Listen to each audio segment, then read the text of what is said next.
Hi, you're listening to the Big Sound Small Town podcast, where you will hear all the big sounds from a small town perspective. I am your host, Sandy Carlton, and this podcast is brought to you from our friends at Defiant Whiskey, distilled in beautiful Golden Valley, North Carolina.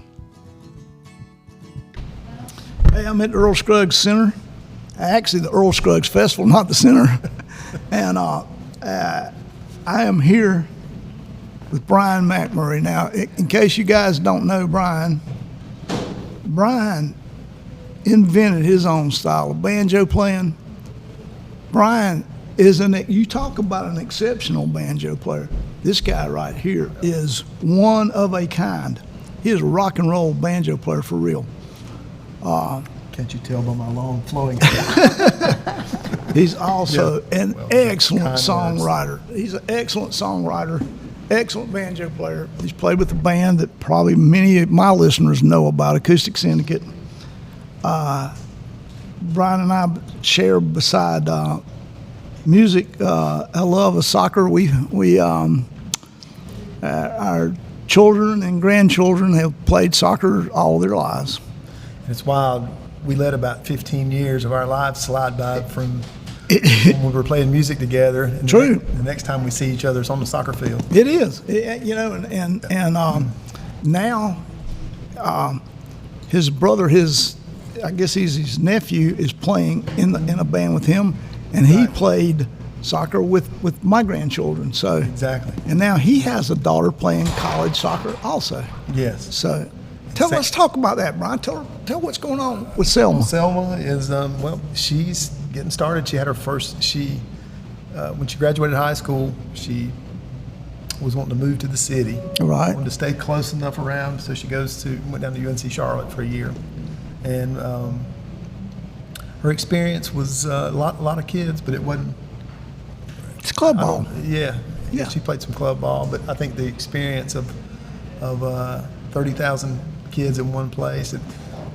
UNC Charlotte's a great school and a great community. It's I think her idea of the big city, it's kind of self-contained at the university there. So she came home. She got recruited to play at a small Division II school. Where's that? Erskine College, yeah. I tell this story. I tell this story about Erskine College. 3 of the most intelligent people I've ever known went to Erskine. I have a cousin who is. She's no longer, but she was the head of internal medicine at the Mayo Clinic. I had a cousin who also, different side of the family, who had a PhD and taught at the University of Virginia. And then I had a girl who, her and her husband got married at my house, who was the president of the whole Mensa Society. And all 3 of those people are as smart as anybody you've ever met, and even had some common sense. To go along with it? Yes, some. I didn't know what to think. I hadn't spent any time down there. It's beautiful. It's small, beautiful place down there. And what's the big attraction? They got the nicest Dollar General. They got there. Sweet. You walk around there for literally minutes upon minutes. Really and truthfully, I was so elated that she got an opportunity. Sure. Her mentor, the lady that coached her as a kid, went to Erskine, and she just got my daughter got a random text out of the blue asking if she'd be interested in coming playing soccer again. She suffered a pretty sizable injury her senior year and dislocated her kneecap and had to have surgery and stuff. So we really thought she was done. And man, she's getting to play again. And her first match was Wednesday. We drove up to see her play. She was just all smiles. It's good to see her happy again. Yeah, I mean, awesome, yeah, awesome thing. It's a lot different though too than club ball. I mean, yes, a lot more work. It is. She went from, and her fit. She's had to get back on track, 0 to 100 pretty quick. Yeah, and she's working on it. She's getting it back. That's good. So, that's good. Yeah. So it's good to go, and so we're going to try to catch as many as we can. I'm sure moments are fleeting. They are. You have to. You give up. Well, in Bryon's case, actually, his whole band, they gave up a really banging, happening career to raise families, which is as admirable a thing as you can do. I mean, they walked away really at the top of their game. You know, We were busy then for sure. We were touring a lot, 150 to 170 dates. So we were busy and just missing. You know, I always tell this quick story. Without getting too mushy about it. Our son. So we were in San Francisco over the 4th of July one time. We played John Lee Hooker's club out there. This place called the Boom Boom Room, and then we were as part of connecting the dots to different festivals and stuff. So when we quit playing the first time, it was like 2003 or 2004. My son was probably 4. I had a John Lee Hooker shirt on, and the Boom Boom Room had a little emblem on it. It kind of stood out, a black shirt with a red emblem. And so I get home, and I'll never forget it. He was in footy pajamas. He comes running to the door, and we were done. We were done playing. I said, "Son, I'm not going to leave you no more," because I'd missed 3 years of his life. Right.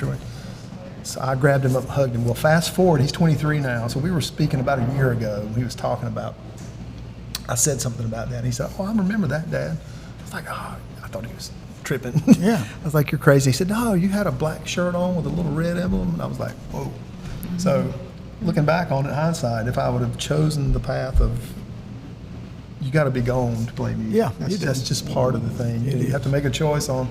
I don't second. You don't regret it a bit, do you? I'd have missed lifetimes and important times. Even when they get older, your kids need you worse when they get older. I think they do. I think they do. They don't really. Stuff starts happening. Sure. I mean, it's a great decision. Bryon also is one of the parts of their music is fine 3-piece blood harmony. I mean, you know, it's just crazy good. It feels good on stage. A lot of times, going back and listening back to it. Well, I just hit some old stuff. Yeah. What I just heard, I was going through some stuff, and I just heard some bad harmony. I'm thinking, oh man, I can't even believe we put that out. You know, It's amazing. It's like, It feels right in the moment.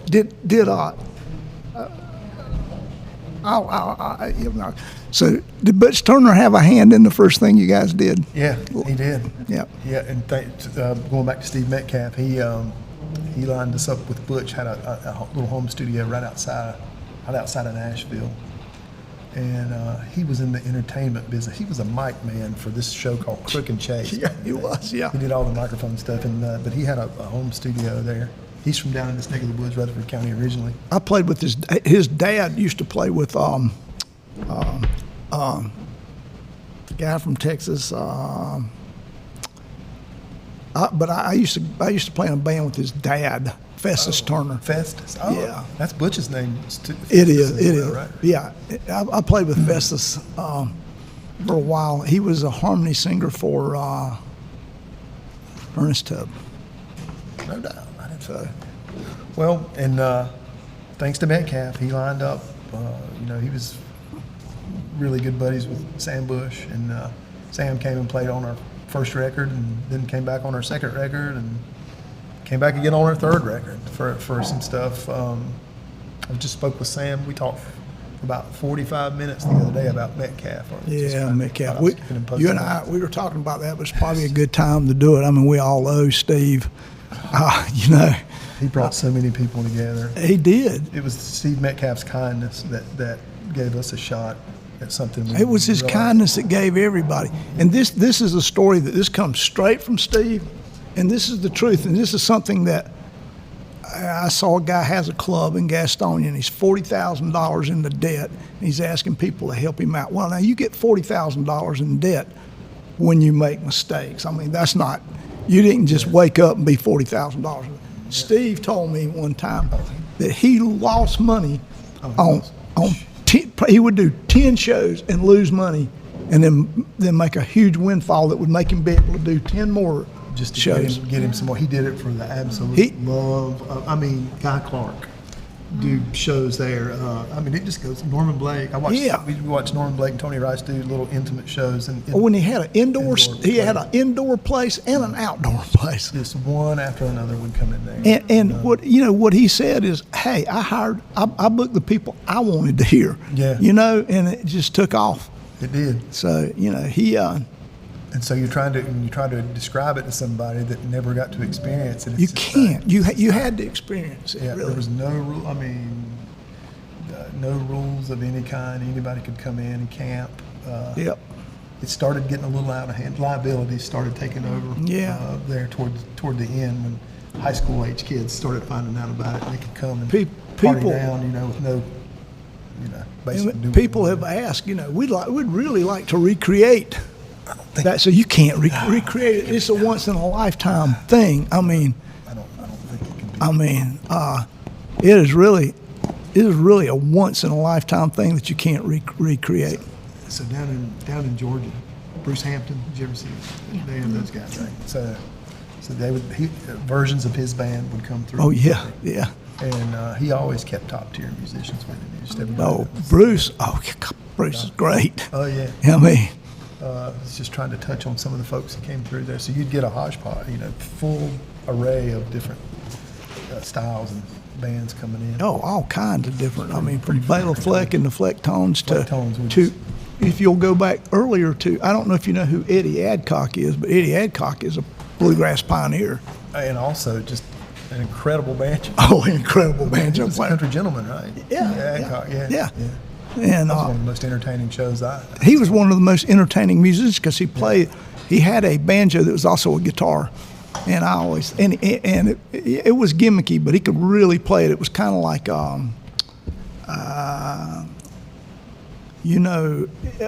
the guy that plays the Get Still, it's Oh, Junior Junior? Brown. Yeah. It was kind of a Junior Brown type trick, but it was a trick that really worked. I mean, he was really masterful at it. And just watching his presence on stage.